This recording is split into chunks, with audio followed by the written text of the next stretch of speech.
ইরানের ভেতরে যে দৃঢ়তা, আত্মবিশ্বাস ও প্রতিরোধের মানসিকতা গড়ে উঠেছে তা সহজে ভাঙার নয়। এই লড়াই আর একক কোনো শক্তির মধ্যে সীমাবদ্ধ নেই, বরং ইরানের বিপক্ষে ধীরে ধীরে একজোট হচ্ছে বিশ্ব শক্তিগুলো, বিশেষ করে ইউরোপ। যে অবস্থাগুলো একসময় নীরব কূটনৈতিক আড়ালে রাখা হতো, সেগুলো এখন প্রকাশ্যে ঘোষণা করা হচ্ছে। এরই মধ্যে মধ্যপ্রাচ্যের রাজনৈতিক অলিন্দে তৈরি হয়েছে এক ভয়াবহ উত্তেজনা, যেখানে কূটনৈতিক দর কষাকষির পাশাপাশি ক্রমশ স্পষ্ট হয়ে উঠছে আসন্ন যুদ্ধের অশনির সংকেত। ডোনাল্ড ট্রাম্প স্পষ্ট করে বলেছেন এবং স্বীকারও করেছেন যে তাদের অনেক ফাইটার জেট, এয়ারক্রাফট ক্যারিয়ার এবং জাহাজ ইরানের দিকে এগিয়ে যাচ্ছে। যুদ্ধ জাহাজগুলো ইরানের দিকে অগ্রসর হচ্ছে।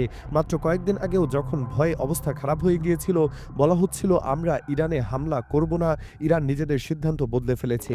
কিন্তু বাস্তবে যা ঘটেছে তা হলো ইসরায়েল ও আমেরিকা বুঝে গিয়েছিল যে সেই মুহূর্তে আমেরিকাও ইরানের উপর হামলা করার জন্য প্রস্তুত নয়, তাই সব অজুহাত তৈরি করা হয়েছিল। এখন যে প্রস্তুতি নেওয়া হয়েছে তা করা হয়েছে ওয়ার্ল্ড ওয়ারের আদলে, কারণ সবাই জানে ইরান যদি পাল্টা আঘাত করার সামান্য সুযোগ পায়, তাহলে ইরান আমেরিকা ও ইসরায়েলকে এমন ক্ষতি করবে যে অন্ধ মানুষের দূর থেকে বোঝা যাবে কতটা ক্ষতিগ্রস্ত হয়েছে। মধ্যপ্রাচ্যে আমেরিকার যে ভয়ঙ্কর প্রস্তুতি নিচ্ছে তা কল্পনার বাইরে নয়। স্যাটেলাইট ইমেজ এবং গোয়েন্দা তথ্য অনুযায়ী প্রমাণ পাওয়া যাচ্ছে যে ইরানের বিরুদ্ধে কি ভয়াবহ প্রস্তুতি নেওয়া হয়েছে। ইরানের কাছাকাছি কমপক্ষে 4 থেকে 5টি এয়ারক্রাফট ক্যারিয়ার মোতায়েন করা হয়েছে। তার সঙ্গে রয়েছে সাবমেরিন, যুদ্ধজাহাজ, নানা ধরনের fighter jet, tanker, destroyer, command ship এবং আরও উন্নত অস্ত্র। অর্থাৎ আমেরিকার হাতে যত বড় সামরিক শক্তি আছে সবই ইরানের খুব কাছাকাছি এনে রাখা হয়েছে। এর মধ্যে সবচেয়ে গুরুত্বপূর্ণ হলো ট্যাঙ্কারের মোতায়েন। ট্যাঙ্কার হলো একটি বিশাল বিমান যা ফাইটার জেটকে আকাশে ওড়ার মাঝেই জ্বালানি সরবরাহ করে। এর মানে হলো ফাইটার জেটকে কোথাও ল্যান্ড করে আলাদা করে জ্বালানি নিতে হয় না, আকাশে আকাশে জ্বালানি ভরে দেওয়া সম্ভব। আমেরিকা পুরো মধ্যপ্রাচ্য জুড়ে প্রায় সর্বত্রই এই ট্যাঙ্কারগুলো মোতায়েন করেছে, যাতে তারা যখন খুশি যেখানে সেখানে খুশি তাদের ফাইটার জেট দিয়ে ইরানের উপর নিরবচ্ছিন্ন ও ভয়ঙ্কর আক্রমণ চালাতে পারে। যদি মাঝপথে জ্বালানি শেষ হয়ে যায়, তাহলে কাতার, বাহরাইন, কুয়েতের মতো দেশে মোতায়েন করা ট্যাঙ্কারগুলো থেকে উড়ে গিয়ে আকাশে সেই ফাইটার জেটগুলোকে আবার জ্বালানি ভরে দেবে। ট্যাকটিক্যালি দিক থেকে বিচার করলে ইরানের উপর স্মুথ, নিরবচ্ছিন্ন এবং ভয়ঙ্কর বড় আক্রমণ চালানোর জন্য আমেরিকা অত্যন্ত শক্ত এবং বিপজ্জনক প্রস্তুতি নিচ্ছে। এই পরিস্থিতিতে রাশিয়া তাদের নাগরিকদের ইরানে না যেতে এবং ইরান থেকে সরে যেতে সতর্কতা জারি করেছে, যা পরিস্থিতির গম্ভীরতা আরও বাড়িয়ে দেয়। অন্যদিকে আমেরিকার ভাইস প্রেসিডেন্ট মধ্যপ্রাচ্যে এত বেশি সেনা ও অস্ত্র মোতায়েন করার কারণ জিজ্ঞাসা করা হলে তিনি জবাব দেন, আমরা শুধু চাই টেবিলে আমাদের অপশন খোলা থাকুক, যাতে আমরা যখন চাই যা করতে চাই করতে পারি। এই মন্তব্যটি আমেরিকার উদ্দেশ্যের স্পষ্টতা ফুটে দেয়, যা তারা ইরান সম্পর্কে কোনো অসম্ভব মনে করে না। এদিকে ইরানের বিরুদ্ধে চলা প্রোপাগান্ডার এক নতুন মোড় এসেছে। জাতিসংঘে ইরানের বিরুদ্ধে একটি রেজলিউশন আনা হয়েছে, যেখানে ইরান মানবাধিকার লঙ্ঘন করছে এবং সেখানে জনগণের উপর জুলুম চালাচ্ছে বলে অভিযোগ করা হয়। কিন্তু সেই রেজলিউশনের ফলাফল ছিল চমৎকার।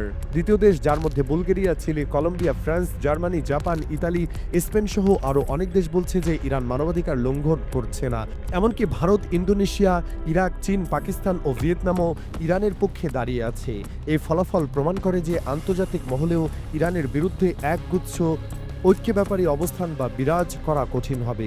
তবে এই কূটনৈতিক পরাজয়ের মাঝেই আমেরিকা নতুন করে আরও নিষেধাজ্ঞা দিয়েছে ইরানের উপর। এই নিষেধাজ্ঞার পরেও ইরান নানা ধরনের অস্ত্র তৈরি করছে এবং এ সত্ত্বেও ব্যাপক উন্নতি করেছে।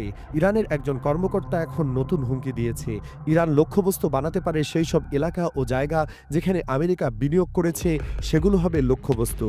তিনি আরও জানিয়েছেন, যেখানে সেখানে আমেরিকার টাকা ঢেলেছে সেখানেও আমরা হামলা করতে পারি। এই পুরো পরিস্থিতির মাঝে ইরানের ভেতরে যে সময় বিক্ষোভ চলাকালীন সময়ে ভিডিও এখন সামনে এসেছে, সে সময় ভিডিওতে দেখা যাচ্ছে কাসেম সুলাইমানির স্মরণে স্থাপিত একটি বড় মূর্তি বিক্ষোভকারীরা পুড়িয়ে দিয়েছিল। সাধারণ মানুষের গাড়ি ভাঙচুর করা হচ্ছে, সাধারণ মানুষকে মারধর করা হচ্ছে এবং দোকানপাট, গাড়ি, আশপাশের মহল্লায় ঘরবাড়ি সবকিছুর উপর হামলা চালাচ্ছে বিদেশি এজেন্টরা। ইরানের পক্ষ থেকে এসব প্রমাণ এসেছে, যা দাবি করা হচ্ছে যে এটি কোনো সাধারণ বিক্ষোভ নয়, বরং বিদেশি এজেন্টদের দ্বারা এবং অর্থায়নে বিনিময়ে পরিচালিত।